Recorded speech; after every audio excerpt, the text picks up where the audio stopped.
it. I will press Recording in record. progress. If you want to start by saying your first and your last name, spell it for me and tell me your title. Matthew Dennis, Matthewdennis. I am the co-founder of the Assured Supervision Accountability Program. Perfect. Walk me through, Matt, what happened today. I know Terrence Green has escaped custody. What do you know of the incident so far? What can you tell us? Terrence Green had a regular scheduled court appearance this morning.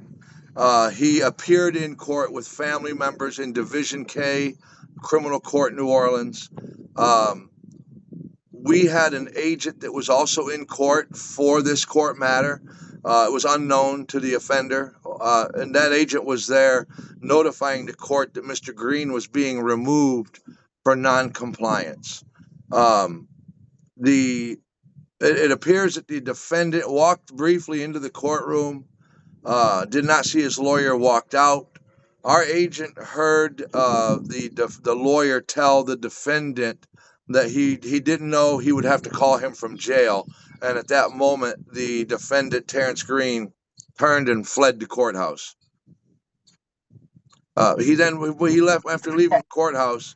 He proceeded to the Walmart on Chapatulas in the 6th District, where he removed the device, and then proceeded from that location, what appears to be traveling across the Crescent City Connection, where we get our very final ping on the device at the Port of New Orleans. But the speed of the device indicates that he was traveling across the bridge. So he has thrown it into the bridge. He is currently wanted for running out of the courthouse, obviously, on his current case, which is essentially a failure to appear in court. And then, of course, the new charges are being done as we speak, which would be tampering with electronic monitoring device, simple escape, and theft of the ankle monitoring device.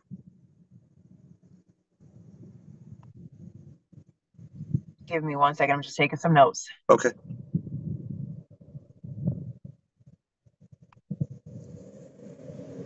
While you're doing that, I'm going to add that New Orleans 6th District and the Gulf Coast Task Force, as well as the State Police Troop NOLA, are working with our enforcement team and the bail agents team to capture this person. Now, Matt, obviously we've had other instances where these inmates are able to remove this ankle monitor, escape custody. It seems like it's pretty frequent. What is it that they're doing? How is this able to get done so easily?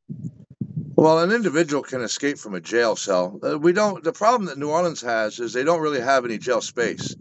And we end up with a situation where we have to use electronic monitoring. Escaping from an ankle monitor is a crime. It's actually a felony to do that. It's a misdemeanor to tamper with it. It's a felony to steal the device. So the deterrence is in the fact that you want to avoid getting charged. Sorry. The deterrence is you actually want to avoid getting new charges.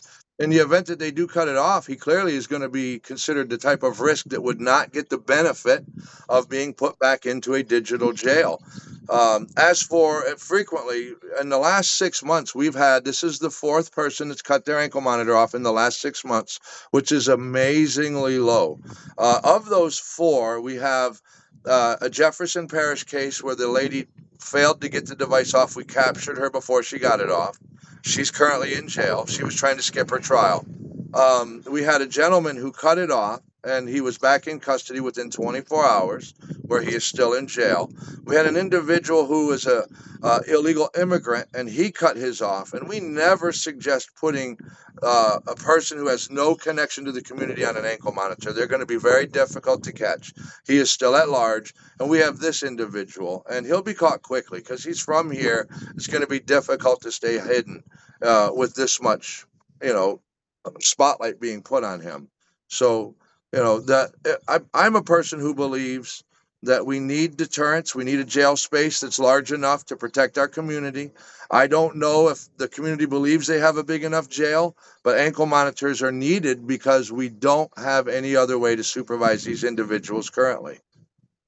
The agent that you guys said was in the courtroom as well. Was he next to Green? Was Green not near him or that person, or what was the kind of, No, Our agent's role in this matter was an administrative agent who was over notifying the court that the defendant needed to be removed. The court would then take this offender into custody, and our agent would then proceed into the box, as you will, to remove the device from the defendant. Sometimes they actually take the defendant into custody and take him over to the jail, and we'll remove it there. It just depends. I want to add an interesting note, just so you understand. For I've been doing this for 32 years, and it's only been in the last 6 months the court somehow changed its rule and no longer allows my agents to carry their cell phone into the courthouse. That is something that is very, very dangerous because this is their eyes. This is their direct link. My agent had to run out of the courthouse, run back to our office just to make contact with our enforcement team. We lost 15 minutes because we couldn't, for some unknown reason, they've changed the rule and we can no longer carry our cell phone. That cell phone is our agent's direct link to tracking the device, to communicating with our enforcement teams, to getting a hold of NOPD. So we got slowed down tremendously by that, and I would hope that we can address that. I hope that this can be an example. This was what we tried to explain to the people that made this choice. This is what you're going to risk. If you remove our agent's ability to quick react, then we're slowed down in a bad way. We missed this man at the Walmart by 6 minutes. Those are the minutes we lost having to have my agent run from the courthouse a number of blocks away to our office where her phone was. So, but to answer your direct question, my agent that went to the courthouse is an administrative agent. They're not there to make arrests in the courthouse. That's what the court security does. We go in, advise the court of the situation. The court then takes the person into custody, and then we remove that device. The court never had the opportunity to take this defendant into custody. So I don't want to make people believe that I think the sheriff's office did something wrong. They didn't know what was going on. This man ran from his lawyer and fled out of the courthouse. Gotcha. Perfect. Thank you. Do you think in the future you guys might need to change maybe the mechanics or the technology of the ankle monitors? Is that something that's been in discussion at all? I don't want to know what you mean by the mechanics of the technology.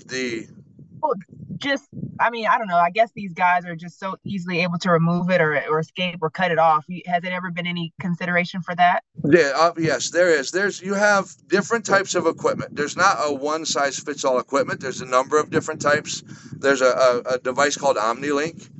There's a device called Track Group, and each of them have their own little security features. Track Group has a much more stout ankle bracelet. It's got some surgical steel in there, and it's much more difficult to get out.